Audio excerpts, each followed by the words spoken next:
And watch, Joseph Backholm sitting in for Tony. Glad that you are here with us. Well, the delayed 2020 Olympics are finally in full swing in Tokyo, Japan. There's certainly lots to cheer for Team America. We've seen many American athletes show full-throated displays of elation over medals won, while also showing patriotism for the country they represent.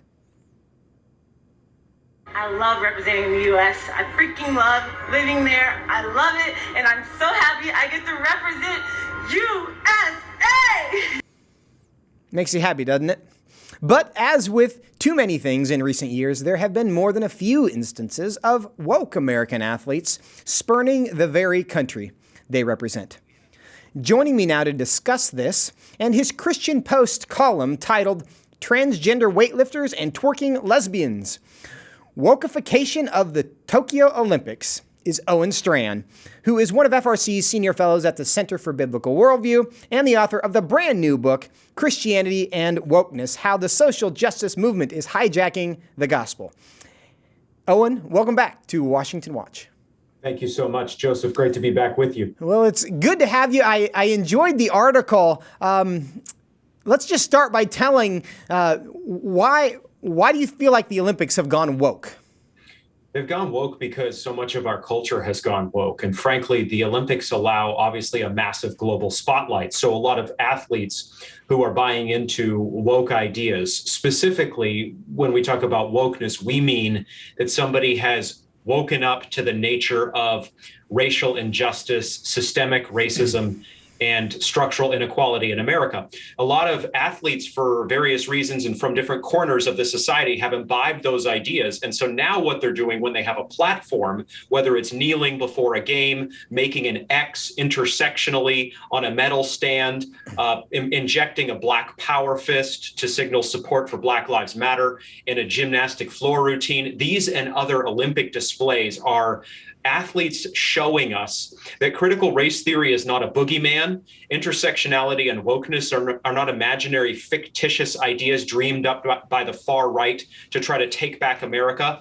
Actually, this ideology is on the ground. It's real. It's having an effect. It's influencing people. And now a global audience is seeing for itself that wokeness is real and it's destructive. Is it just our perception, or do you think this kind of activism during the Olympics is actually new? It's not new. You know, we can think about roughly 50 years ago, different athletes making the black power fist. So this isn't something unprecedented, but we do have a special wave, it seems today, of performatist athletes.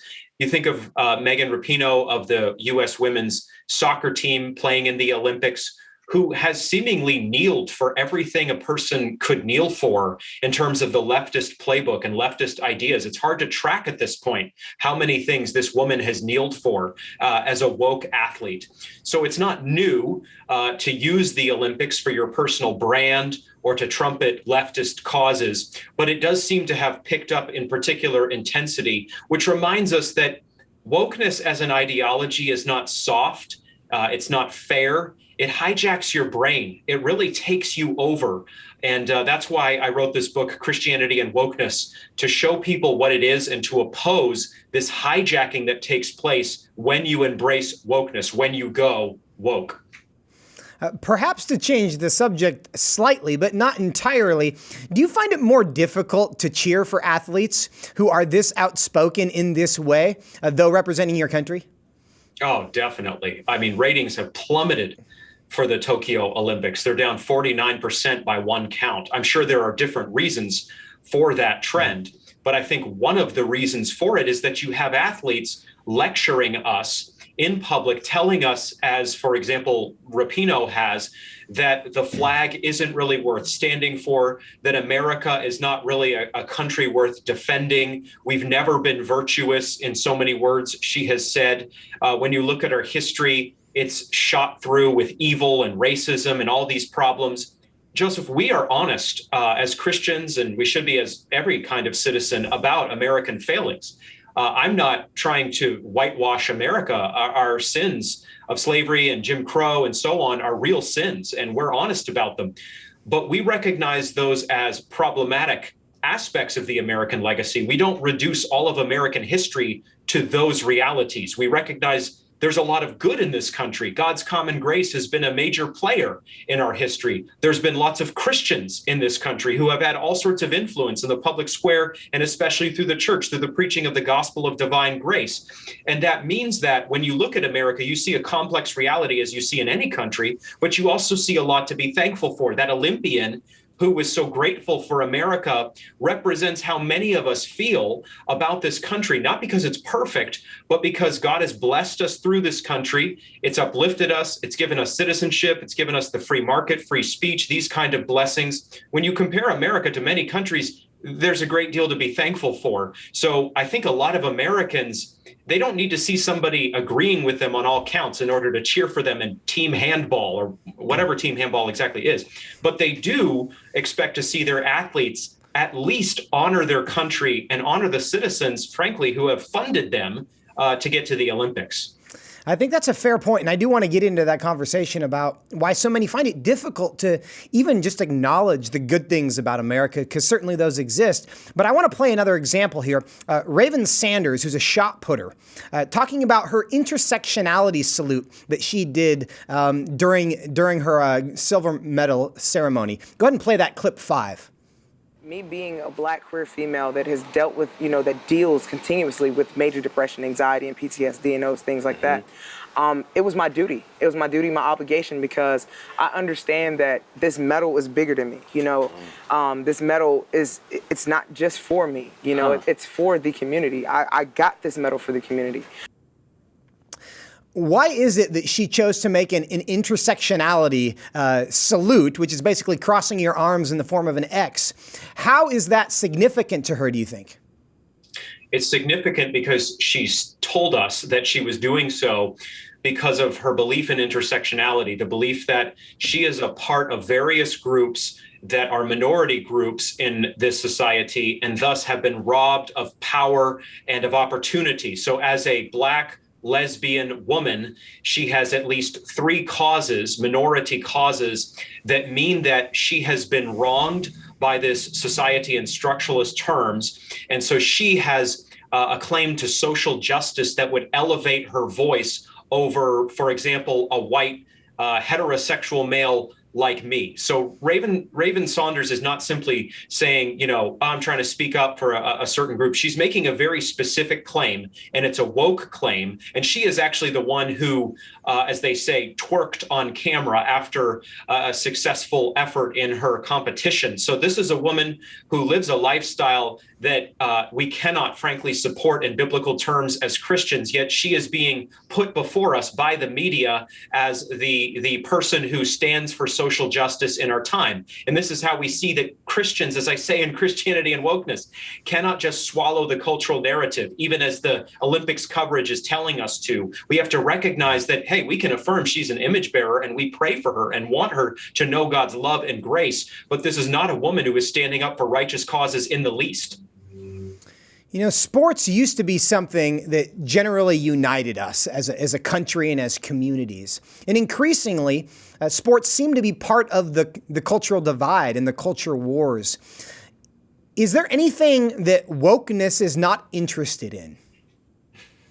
Wokeness wants it all, baby. Wokeness wants to do exactly what we've been talking about. It wants to politicize everything, and it wants you to feel guilty as you're watching the Olympics for American history, for slavery. That's what wokeness's stock and trade is. It is guilt, it is shame, and it is anger. And so you need to recognize that even though you may hear wokeness talking from a pulpit that seems benign, that seems fine, just recognize your white privilege, something seemingly, that we'd be interested in as Christians. Actually, when you look at this system and what it means with those kind of terms and with these kind of displays that we're talking about in the Olympics, it actually wants you to feel shame if you're a white person. It wants you to recognize that America is actually this evil country, that there's not really anything worth standing for, and ultimately that we need to embrace a new leftist form of social change, social justice, if we're going to make any real growth. And we need to just recognize, this is no fun at all. Turn the TV off.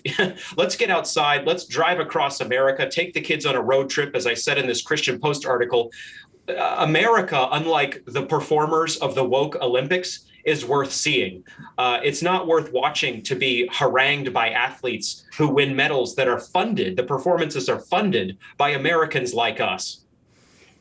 Megan Rapino is a member of the U.S. women's soccer team, and she has protested during these Olympics by kneeling during the national anthem, and she's done so in many cases in the past as well. When she explained that in a past statement, she said about the flag that she would kneel for, "What I think the flag should mean is like an impossible standard in which we are always trying to get to. We're not there. We were never there. First of all, the country was founded not on freedom and liberty and justice for all.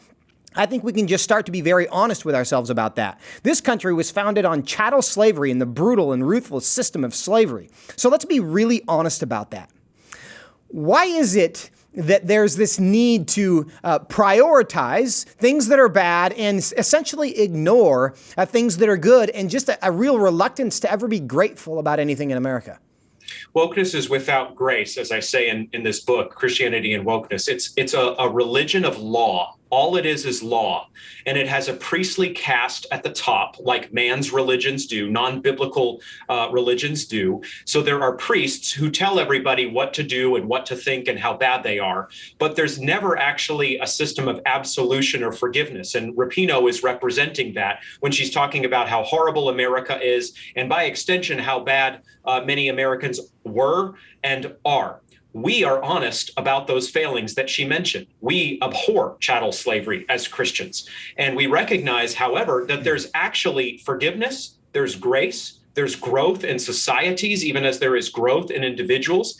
And though the American founding was mingled with negative elements, sinful elements, there actually was a lot of good in the American founding, the American Constitution, the Bill of Rights, the Declaration of Independence. These founding documents have a lot of principles in them that we very much support and we're thankful for, and frankly, that are compatible in real senses with a Christian worldview. So we can be honest about failings of our country, even as we recognize she's wrong. There's all sorts of good teaching and good truth embedded in the American past and even being lived out today. Much as we're divided, much as wokeness is infiltrating society and infiltrating the Christian church, we have a lot to be thankful for, because you see, Joseph, we have a doctrine of divine grace. We recognize that God saves sinners like us, and that God even shows common grace to all people, including shock alert Americans.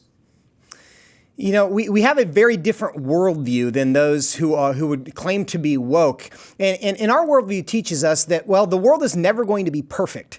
And you can't perfect things until Jesus ultimately comes and restores a new heaven and a new earth. Sin is done away with. How much of that do you think is relevant to the perspective that we see on the left, where they're frustrated by everything that's wrong? They obsess with everything that's wrong because they have the expectation that perhaps everything could be right. Do you think that's an accurate framing of the difference? That is a very accurate framing. Their eschatology, theology of the end times, of the end of all things, the end of history, is squarely imminent. It's all about this world. It's all about humanity. We are the ones who make the cosmos right. That's why you need to understand that social justice is utopian. It actually believes that we can end racism. We can end inequality in our time. None of us can do this. We can fight sin. We can fight partiality, James 2:1. We absolutely should in the church, in the society, in our own hearts. So that's right by the power of Christ in us. But we can't make the world right. Wokeness is secularized. Wokeness is really atheistic, and it believes that humanity, especially Black Lives Matter, Antifa, the Democratic left, these are movements of justice that are going to put the world to rights. But we need to understand today, Joseph, this is a lie. This is not the truth. We should be salt and light as Christians while we can, here and now, but no movement will put the world to rights. In reality, what wokeness is telling us and selling us is neo-Marxist utopia. And Marxism is history's most successful bad idea. People buy it over and over again, believing that if they do, they'll put their country to rights. It'll all be utopia. It'll all be good. The evils of capitalism will be over. In reality, Marxism ends up causing revolution and the deaths of hundreds of thousands and millions. So we don't know what it's going to do in America in days to come, but we need to to resist it in the church, and we need to resist it for the sake of Western civilization. Its promises, frankly, are lies. If you believe the world is perfectible, the fact that it's not will be frustrating. If you don't believe the world is perfectible, you can be grateful despite the imperfections. And I think that is a big part of our difference. Now, Owen, very quickly, one other kind of woke aspect of this. Laurel Hubbard is a man who identifies as a woman now, was on the New Zealand team, failed to complete even a single lift. Do you think he was trying to be a personal rebuttal to the idea that men are actually stronger than women by failing to complete a single lift? It's not the greatest performance ever for a man posing as a woman competing with women. Right. And not exactly going out in a blaze of glory there, but nonetheless representing another woke shift in our culture in a sexual direction that we lament. And yet God, in his common grace and his providence, has chosen to expose as bankrupt through this failure to even complete a lift. Owen Strachan, really appreciate your time.